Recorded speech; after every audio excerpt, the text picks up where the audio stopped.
Exercise 1B question number 4. State the gradient and y-intercept of each of the following lines.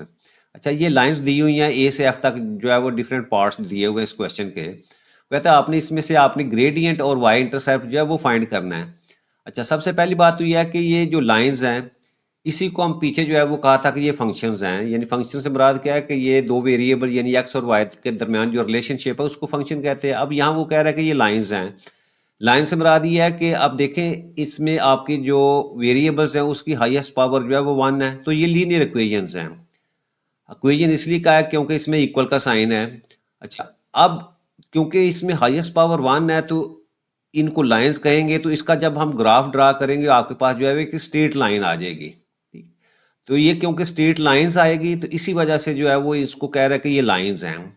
अब इन lines की अगर हम lines की बात करें तो हमारे पास डिफरेंट जो है वो इक्वेशंस ऑफ स्ट्रेट लाइन होती हैं, जिसमें स्लोप इंटरसेप्ट फॉर्म होती है, पॉइंट स्लोप फॉर्म होती है, सिमेट्रिक फॉर्म होती है, 2 पॉइंट फॉर्म होती है, इंटरसेप्ट फॉर्म होती है, नॉर्मल फॉर्म, यानी ये आपकी इक्वेशन ऑफ स्ट्रेट लाइन जो है उसकी डिफरेंट फॉर्म्स हैं। अब यहाँ हमारे जो कोर्स के अंदर सिर्फ और सिर्फ जो है वो स्लोप इंटरसेप्ट फॉर्म है, ठीक है, उसी को डिस्कस किया हुआ है। अच्छा अब स्लोप इंटरसेप्ट फॉर्म क्या है, जैसे यहाँ का इक्वेशन ऑफ स्ट्रेट लाइन कि आपकी equation of straight line y is equal to M X plus C, ये जो आपकी इक्वेशन है या स्ट्रेट लाइन है इसको हम कहते हैं कि ये स्लोप इंटरसेप्ट फॉर्म है। स्लोप इंटरसेप्ट फॉर्म इसलिए है कि वेयर द कांस्टेंट है m इज द ग्रेडियंट। अब इसमें देखें इस आपकी स्ट्रेट लाइन के अंदर ये जो m है ये आपका ग्रेडियंट कहलाता है। ग्रेडियंट भी इसको कहते हैं और स्लोप भी, इसको दूसरा नाम जो है इसका स्लोप है।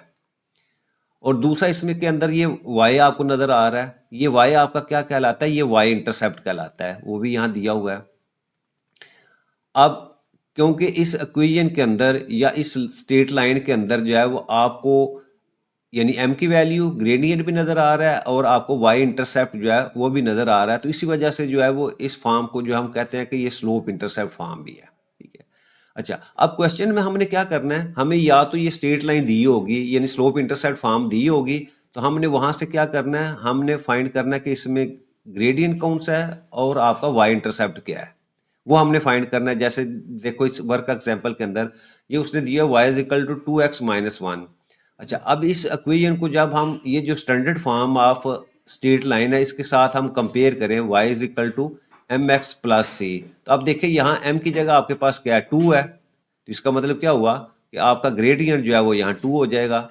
और इसी तरह c की जगह आपके पास क्या है -1 है, तो इसका मतलब y इंटरसेप्ट आपके पास जो है वो -1 है। तो ये चीज़ हमने फाइंड करनी है कि आपके पास इक्वेशन होगी वहां से हमने ग्रेडियंट और इसका y इंटरसेप्ट फाइंड करना है।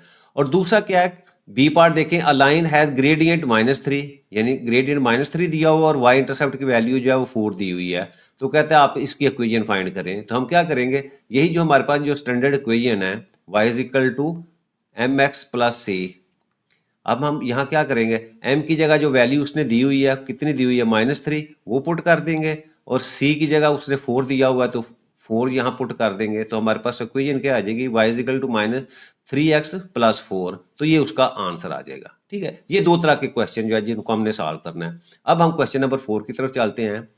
अब यहाँ देखिए हमारा फर्स्ट पार्ट क्या है, फर्स्ट पार्ट यहाँ लिखा हुआ है जी y is equal to 3x plus 7।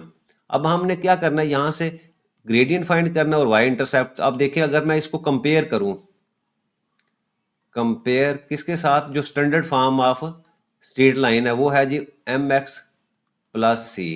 तो अब देखिए यहाँ m की जगह आपके पास क्या है 3 है, तो इसका मतलब मैं यहाँ लिख सकता हूँ कि जो ग्रेडियंट है आपका, ग्रेडियंट को हम m से रिप्रेजेंट करेंगे, उसकी जगह वैल्यू आपके पास जो है वो 3 है, तो इसका मतलब ग्रेडियंट आपका 3 आ गया।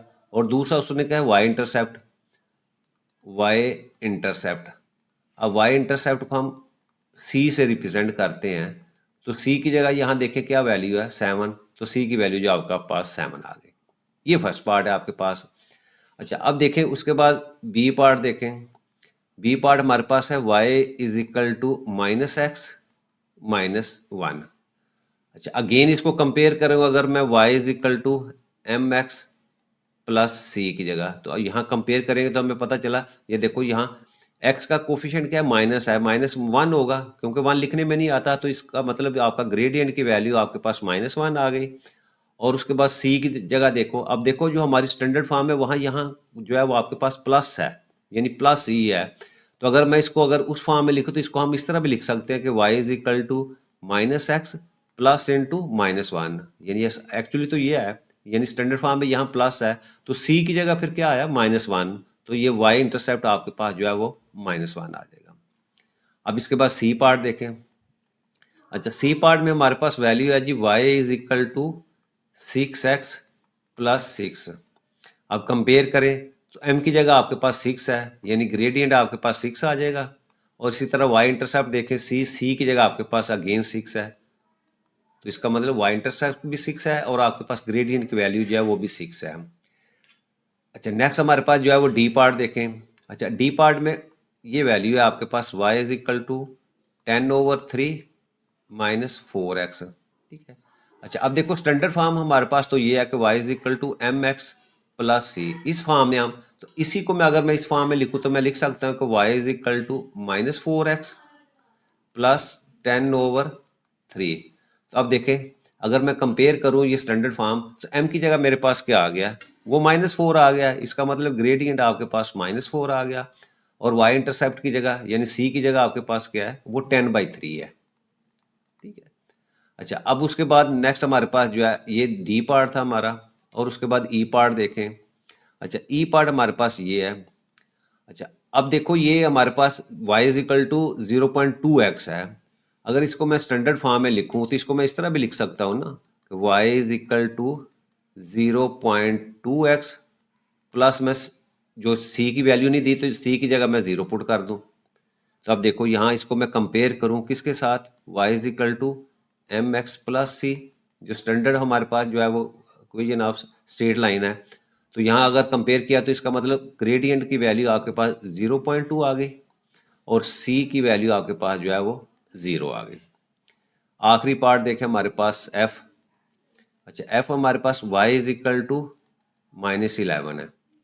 और अगर मैं इसको स्टैंडर्ड फॉर्म में बना के लिखूँ तो इसको मैं इस तरह भी लिख सकता हूँ कि y is equal to 0x -11, ठीक है। इस तरह लिखूंगा तो ये देखो हमारी जो स्टैंडर्ड फॉर्म है mx प्लस सी, इस फॉर्म में हमारे पास आ गए। तो यहाँ देखो m की जगह आपके पास क्या है, वो 0 है, और c की जगह आपके पास क्या है, -11 है, ठीक है। यानी आपके पास ग्रेडियंट जो है वो 0 है और y इंटरसेप्ट जो है वो -11 है। तो ये क्वेश्चन नंबर 4 जो है वो हमारा कंप्लीट हो जाता है।